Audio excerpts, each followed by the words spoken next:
নমস্কার সবাইকে স্টাডি বঙ্গতে স্বাগত। আজকে আমরা ভয়েসের একবারে শেষের দিকে চলে এসেছি। এটা করলেই মোটামুটি ভয়েস প্রায় শেষ। এর পরের দিন আমরা লাইভ ক্লাসে কয়েকটা মিসেলেনিয়াস ভয়েসগুলো সলভ করব। তো বলতে পারো এটাই আমাদের শেষ ক্লাস ভয়েসের উপরে। এরপরে আমরা ন্যারেশন শুরু করতে পারি, দেখা যাক। আচ্ছা, এই ভিডিওটা একটু বড় হতে পারে কারণ অনেকগুলো টপিক বা কনসেপ্ট আমাকে কভার করতে হবে, তাই মন দিয়ে দেখো মিসেলেনিয়াস ভয়েসের মধ্যে আজ আমরা কিছু ভয়েসের উদাহরণ এবং ধরন দেখব। প্রথমে আসছে modal auxiliary verbs. Modal auxiliary কোনগুলো? এই যে can, could, may, might, shall, will, use to, should etcetera, যেগুলো থাকে। তো এটা তুমি স্ট্রাকচারটা দেখলে একটা জিনিস বুঝতে পারবে। আগে দেখে নাও স্ট্রাকচারটা। সাবজেক্ট, মডেল, অক্সিলিয়ারিজ, ভার্বের ফার্স্ট ফর্ম, অবজেক্ট। আর ওপরটা দেখো ক্যান লেখা রয়েছে। এখানে তুমি ক্যানটা সরিয়ে দিয়ে তুমি যদি শ্যাল বা উইল ভাবো, তাহলে দেখো এটা তোমার হয়ে যাচ্ছে সিম্পল ফিউচার টেন্সের যে ফরম্যাট সেটার মতন। এটার প্যাসিভ ফর্মটা দেখো, তাহলে আরও ভালো করে বুঝতে পারবে। তো সিম্পল ফিউচারে যে স্ট্রাকচারটা আমরা জেনারেলি ফলো করি, সেই একই স্ট্রাকচার ফলো করে আমরা মডেল অক্সিলারি ভার্বগুলোর ক্ষেত্রে প্যাসিভ থেকে অ্যাক্টিভ এবং অ্যাক্টিভ থেকে প্যাসিভ ভয়েস চেঞ্জ করতে পারবো। তাহলে এটা কি হলো? I can eat rice, rice can be eaten by me. তো ক্যানের জায়গায় যদি কুড থাকতো তাহলে could be eaten by me, may থাকলে may be eaten by me, might থাকলে might be eaten by me, shall থাকলে will be eaten by me, কারণ রাইস আছে এদিকে, আর শুড থাকলেও সেই একই। আশা করছি বোঝাতে পেরেছি। তো এর কয়েকটা এক্সাম্পল দেখে নাও। দেখো, I will give him a pen. তো এখানে অনেকে বলতে পারে যে এখানে শ্যাল নেই কেন? আই এর সঙ্গে শ্যাল বসে ঠিকই, কিন্তু ধরো কখন আমি খুব জোর দিয়ে বোঝাতে চাইছি যে আমি এই কাজটা করবোই, তখন আমরা আই এর সঙ্গে উইলও বসাই, কিন্তু জেনারেল সেন্সে বা সাধারণত আই এবং উই এর সঙ্গে শ্যাল বসাই আমরা। তো কী দেওয়া আছে? I will give him a pen. তো এটা হয়ে যাবে he will be given a pen by me. এটা সেই কীরকম ডাবল অবজেক্টের দিয়ে যেই রকমের ভয়েসগুলো হয় তার উদাহরণ। তো এইরকম আমি আগেও করেছি, তাও একটা দেখানো দরকার ছিল, তাই দেখিয়ে রাখলাম। আচ্ছা, নেক্সট দেখো, ইউ মাস্ট ডু ইট। তো এটা কী হবে? It must be done by you. তাহলে it must be done by you. একইভাবে he could do the job. তো এটা হয়ে গেল the job could be done by him. Next, could he do the job. সে একই দেখো কোয়েশ্চেন করেছে, কুডটাকে আগে দিয়ে দিয়েছে। আমরা সেই ইয়েস অর নো কোয়েশ্চেন শিখেছিলাম। তাহলে হি কুড ডু দ্য জবটা কী হতো? The job could be done by him. তাহলে কুড হি আছে, তাহলে could the job be done by him. এখানেও শুধু দেখো মডেলটাকে বা মডেল অক্সিলারিটাকে আগে দিয়ে দিয়েছে, বাকি আর কিছুই করতে হয়নি, বাকি যেরকম আছে সেরকমই হয়েছে। তো এই ছোটো ছোটো জিনিসগুলো তোমার শিখতে হবে যে কীভাবে সহজে জিনিসগুলো করা যায়। নেক্সট দেখো, I can not remember the incident. তো এটা হয়ে যাবে the incident can not be remembered by me. তারপরে যেটা আমরা শিখবো সেটা হচ্ছে কোয়াসি প্যাসিভ। তো কোয়াসি কেন বলে দেখে নাও। কোয়াসি কথার অর্থ হচ্ছে অর্ধেক, ঠিক আছে? তো নিচের উদাহরণের মাধ্যমে তোমরা বুঝতে পারবে কেন একে কোয়াসি প্যাসিভ আমরা বলছি। দেখো, দ্য মিল্ক টেস্টস গুড। এই ফরম্যাটটা এখন খুব আসছে, বিশেষ করে যারা তোমার স্কুলে পড়ে তাদের এগুলো খুবই আসছে। ইভেন চাকরি পরীক্ষাতেও খুব দিচ্ছে, এটা খুবই পপুলার হয়ে গেছে। The milk tastes good. আচ্ছা, যেটার জন্য বলছিলাম যে কোয়াসি কেন বলে, এখানে দেখো এই যে দ্য মিল্ক আছে এখানটায়, এটা সাবজেক্ট তো অবশ্যই। এবার যখন প্যাসিভ দেখবে, এটাই দেখো অবজেক্ট হিসেবে ব্যবহার হয়েছে। তো এটা সাবজেক্ট এবং অবজেক্ট দুটোই একসাথে, সেই জন্যে কোয়াসি, বুঝেছো? এটা অর্ধেক সাবজেক্ট অর্ধেক অবজেক্ট, সেই কারণে এটা কোয়াসি প্যাসিভ বলে। তো এর স্ট্রাকচারটা কীরকম দেখো, দ্য মিল্ক টেস্টস গুড। তাহলে দ্য মিল্ক যেমনি আছে বসলো, যেহেতু এটা প্রেজেন্ট টেন্সে আছে এবং মিল্ক আনকাউন্টেবল নাউন, তাই ইজ, তারপরে গুড যেমন ছিল বসে গেল। এবার মিল্ক ভালো কখন? when it is tasted, যখন এটাকে আমরা চেখে দেখি বা স্বাদ করে দেখি। তো when it is tasted, এই ফরম্যাটটা কিন্তু খেয়াল রাখবে, এটা অনেকভাবে আসে যে হানি টেস্ট সুইট, তাহলে হানি is sweet when it is tasted, ঠিক আছে? তো ঠিক এই কারণে প্যাসিভের গঠনটা এরকম হবে। দেখো, সেটা বলছিল হানি টেস্ট সুইটটা, এটা খুবই পরিচিত একটা, তোমরা অনেকবার হয়তো করেও থেকেছো।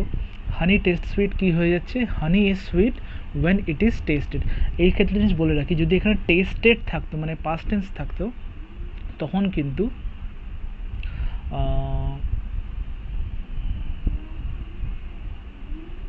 এখানে ওয়াজ চলে আসবে ইজের জায়গায়, আর এখানেও ওয়াজ চলে আসবে, মানে বিভাবগুলো পাস্ট টেন্স হয়ে যাবে, এটাও খেয়াল রাখবে। তাহলে হানি টেস্ট সুইট হয়ে যাবে honey is sweet when it is tasted. একইভাবে দ্য রোজ স্মেলস সুইট, তাহলে the rose is sweet when it is smelled, স্মেলের থার্ড ফর্ম। নেক্সট দেখো কোয়াসি প্যাসিভ উইদাউট কমপ্লিমেন্ট, মানে বুঝতে পারছি একই রকমের একটু জাস্ট আলাদা। দেখে নাও দ্য রাইস ইজ বয়েলিং, এই ক্ষেত্রে যেটা সুবিধা হচ্ছে এই রকম যখন থাকে তোমাদের জাস্ট এইটাকে সেই আইএনজি দিয়ে যখন আমরা করেছিলাম কন্টিনিউয়াসলি তখন তোমাদের খেয়াল আছে নিশ্চয়ই যে এটা বিইং বসে, আর তারপরে যেই ভার্বটা নিয়ে কাজ হয় এই ক্ষেত্রে যেমন বয়েলিং আছে সেই ভার্বটার থার্ড ফর্ম বসে, এখানেও তাই। The rice is boiling, the rice is যেন হচ্ছে থাকলো, শুধু বয়েলিংটাকে আমরা লিখবো বিইং বয়েলড। সোজা সোজা বুঝতেই পারছো, খুব একটা কঠিন না এটা। তাহলে এটা কয়েকটা এক্সাম্পল দেখে নাও। দ্য হাউস ইজ বিল্ডিং, তাহলে the house is being build.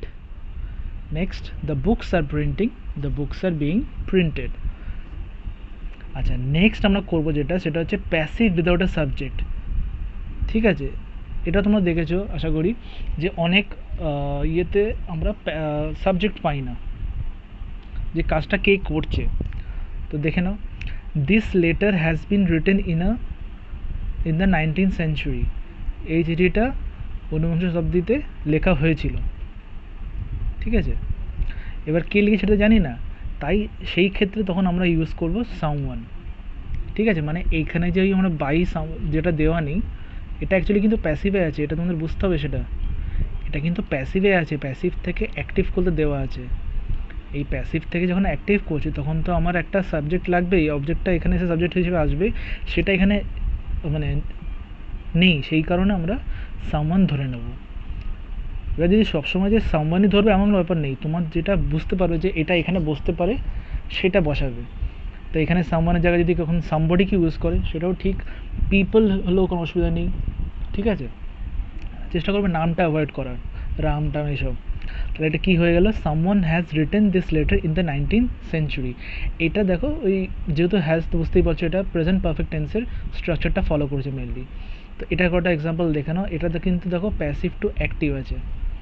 ঠিক আছে, তো এটা দেখে নিই। তো হি শুড বি হেল্পড, তো এটা হয়ে গেল কি সামওয়ান শুড হেল্প হিম।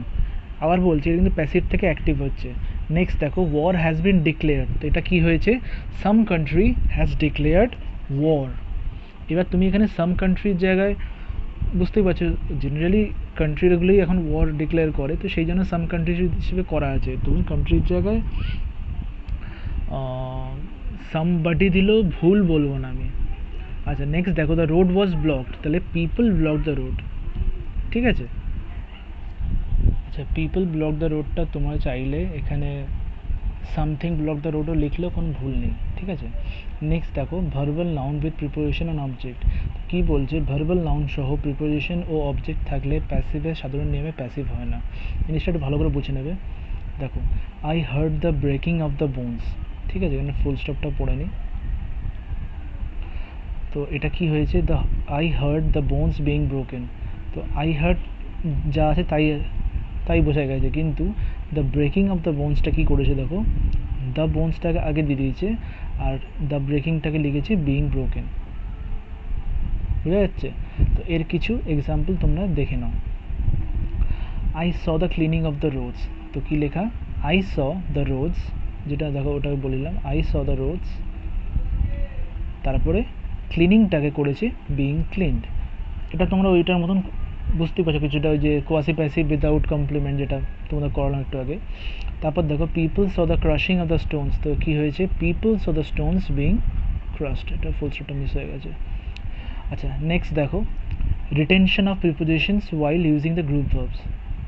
তোমাদের প্রিপোজিশন নিয়ে একটু অলরেডি আমি বলে রেখেছি যে কখন প্রিপোজিশন থেকে যায় ওই অ্যাপ্রোপ্রিয়েট প্রিপোজিশনের ক্ষেত্রে।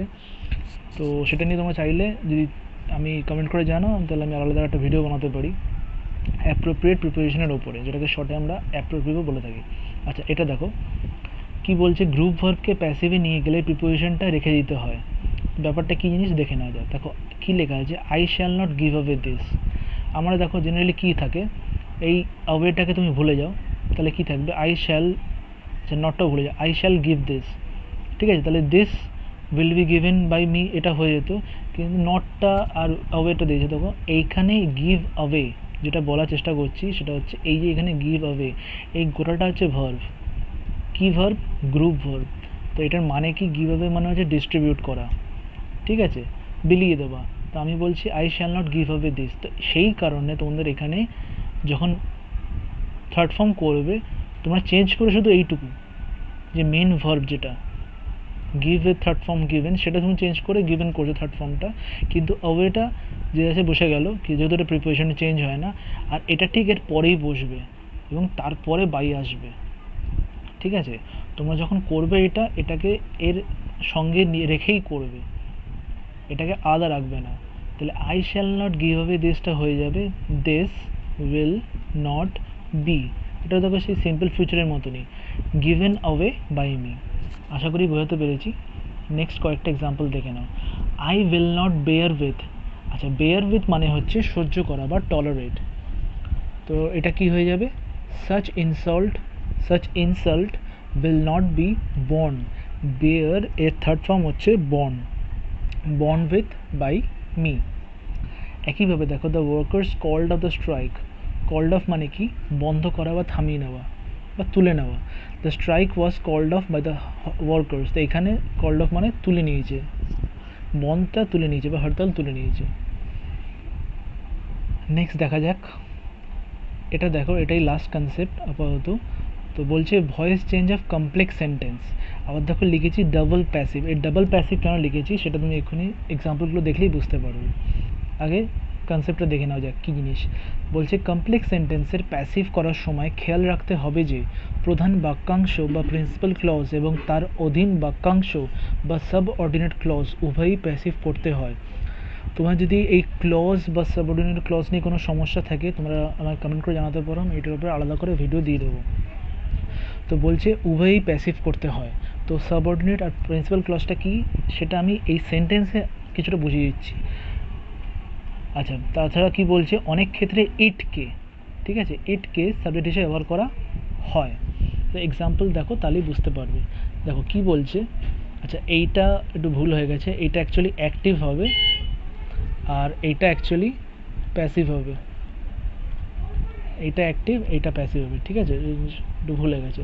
আচ্ছা, history says that Babur founded the Mughal empire. দেখো হিস্ট্রি সেজ হচ্ছে একটা ক্লজ, আবার দ্যাট থেকে ফাউন্ডেড দ্য মুঘল এম্পায়ার এটা হচ্ছে একটা ক্লজ। এই দুটো ক্লজ, একটা মেন ক্লজ বা প্রিন্সিপাল ক্লজ আর একটা হচ্ছে সাবঅর্ডিনেট ক্লজ বা সাহায্যকারী ক্লজ। আচ্ছা দেখো কি হচ্ছে, হিস্ট্রি সেজটাকে দেখো ভয়েস করে করা হয়েছে it is said by history. বেশ, দেখো হিস্ট্রি সেজটা হয়েছে it is said by history, সাবজেক্টটা আমরা ইট ধরেছি, it is said by history. তারপর দেখো দ্যাট যেরকম আছে দ্যাটটা বসে গেল। তারপরে দেখো Babur founded the Mughal empire, শুধু এইটুকু ভাবো, Babur founded the Mughal empire, এটার ভয়েস করলে কী হবে? The Mughal empire was founded by Babur. দেখো তাই হয়েছে, Mughal empire was founded by Babur. তো এটাই যে ব্যাপার, এই দুবার ভয়েস যে হচ্ছে, এই একটা ভয়েস হয়েছে আবার এই একটা ভয়েস হচ্ছে, এই কারণে বলা হচ্ছে ডাবল প্যাসিভ, মানে অ্যাকচুয়ালি দুটো ভয়েস হচ্ছে আর সেটাকে লিঙ্ক কর এখানে এই ক্ষেত্রে দ্যাট সেটা দিয়ে জয়েন করা আছে। তো এই দুটো একসঙ্গে করছি বলে আমরা ডাবল প্যাসিভ বলছি। নেক্সট দেখো, I know that he does not know it. তো আই নো এটা হয়েছে it is known to me, it is known to me. তারপর সূত্র দ্যাট এখানে যেমনি আসে, সরি সূত্র না, দ্যাট যেহেতু আসে যেন দ্যাট বসছে। আর নেক্সট দেখো হি ডাজ নট নো ইট, এটার ভয়েস করলে কী হবে? It is not known to him, তাই হয়েছে। তাহলে এইটা তোমাকে একবার ভয়েস করতে হবে আর প্রথমেরটা একবার ভয়েস করতে হবে, ডাবল প্যাসিভ, এই জন্যই বলা। নেক্সট দেখো, we must endure what we cannot cure. এটাও খুব জনপ্রিয় একটা ভয়েস, এটা খুব আসে পরীক্ষা, বিশেষ করে যারা তোমরা মাধ্যমিক উচ্চ মাধ্যমিক তাদের, উচ্চ মাধ্যমিক বলবো না, মাধ্যমিক যারা দিচ্ছ বা ক্লাস 9 10 যারা বলে এটা খুব আসে। We must endure what we cannot cure, what cannot be cured must be endure, ঠিক আছে। What can not be cured must be endured, এটা তোমরা যদি খুব অসুবিধা হয় এটা তোমরা মুখস্থ করে রাখতে পারো, কারণ এইটা খুব আসে। আর এমনি বুঝতে পেরেছো ব্যাপারটা কী হচ্ছে, দেখো উই মাস্ট এন্ডিওর, তাহলে আর হোয়াট উই ক্যানট কিওর, তাহলে what can not be cured, উইটা সরিয়ে দিয়েছে, দেখো দুটো উই এখানে চলে গেছে। What can not be cured must be endure, দুটো বি আমরা সরিয়ে দিয়েছি, বাই আসটা আমরা সরিয়ে দিয়েছি, দরকার নেই আমাদের। আচ্ছা নেক্সট একটা গুরুত্বপূর্ণ জিনিস হচ্ছে এই যে ডাবল প্যাসিভ বা ডাবল যে ভয়েস, এটা সিম্পল সেন্টেন্সে কখনোই হবে না, এই জন্য আমি প্রথমেই কমপ্লেক্স সেন্টেন্সটা লিখে দিয়েছিলাম। এটা মাথায় রাখবে, সিম্পল সেন্টেন্সে কিন্তু কোনোভাবেই ডাবল প্যাসিভ হবে না। যেমন ধর এখানে দেওয়া রয়েছে the terrorist was order to banish, ঠিক আছে, এটা কিন্তু হবে না, এটা হবে it was order to banish the terrorist, ঠিক আছে, এটা হবে it was order to banish the terrorist, এটা যেন খেয়াল থাকে। ভালো করে দেখো এই দুটো, তাহলেই বুঝতে পারবে যে এইখানে দুবার ডাবল প্যাসিভ করার চেষ্টা করা হয়েছে, কিন্তু এটা অ্যাকচুয়ালি ভুল। আর ঠিক হচ্ছে এইটা যেখানে শুধুমাত্র একবারই ভয়েস হয়েছে, যে ইট ওয়াজ অর্ডার্ড। আচ্ছা নেক্সট আমরা কয়েকটা করে নিই।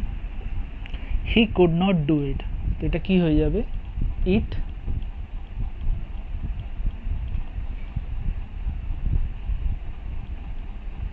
could not be done,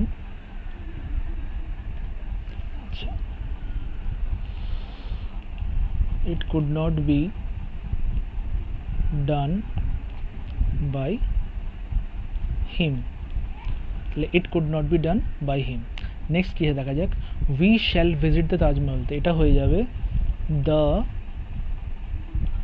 Taj Mahal, তাজমহলের টিটা কিন্তু বড়ই থাকবে কারণ এটা proper noun, the Taj Mahal will, কিন্তু ঠিক আছে, কারণ এখানে কিন্তু আর উই বা আই নেই, তাই এখানে উইল চলে আসবে, the Taj Mahal will be visited, the Taj Mahal will be visited by us। আচ্ছা নেক্সট দেখো, সেই বললাম দ্য রোজ স্মেল সুইট, আচ্ছা এটা একটা করা ছিল, ওটাই ভুল করে চলে এসছে। আচ্ছা তোমরা এটা চাইলে এটার জায়গায় অন্য একটা করতে পারো, তাও এটা যখন আছে আমি করে দিচ্ছি, the rose is sweet when it is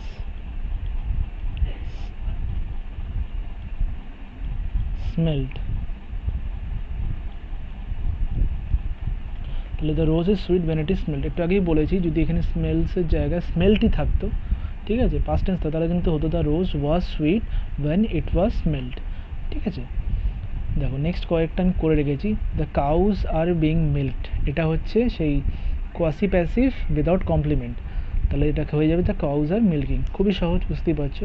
next দেখো I do not know the story, তাহলে এটা কী হবে, the story is not known to me, নোনের পরে টু, এটা ওই তখন আমি বলেছিলাম যে অ্যাপ্রোপ্রিয়েট প্রিপোজিশন, এটা কিন্তু গ্রুপ ভাবের না, এটা খেয়াল রাখবে, এটা অ্যাপ্রোপ্রিয়েট প্রিপোজিশন, গ্রুপ ভাব হলে এইখানেই এরপরে একটা ভার্বের পরে একটা প্রিপোজিশন থাকতো। নেক্সট দেখো দে লাফড অ্যাট হিম, এটা হয়ে গেছে হি was laughed at by them. আচ্ছা এটাও কিন্তু তোমার গ্রুপ ভাব না, এটাও কিন্তু বলে রাখি, এটা কিন্তু গ্রুপ ভাব না, এটা জাস্ট একটা এক্সাম্পল, এটা ব্যতিক্রম বলতে পারো, একটা এক্সেপশন বলতে পারো, গ্রুপে ধরে করলেও কোনো অসুবিধা হয় বলে আমার মনে হয় না, তাও আমি বলে রাখলাম।